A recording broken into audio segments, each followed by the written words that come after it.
there, it's Chef Katie. Thanks for joining me in the kitchen.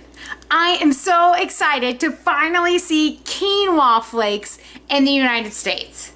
Now, quinoa flakes I first saw when I was in Peru, and you see them at the local markets there because Peru is the home of quinoa.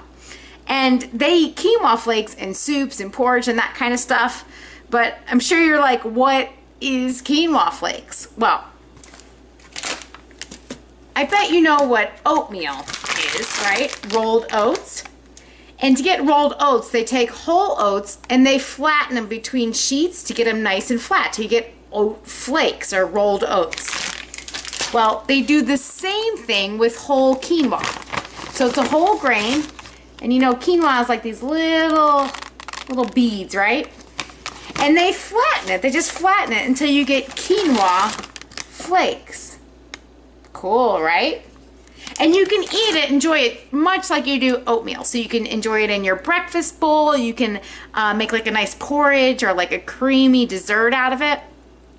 I love using it in some power bites with a little bit of peanut butter and banana. And oh my gosh, so good. Quinoa bites. But either way, quinoa flakes rule because they're a plant.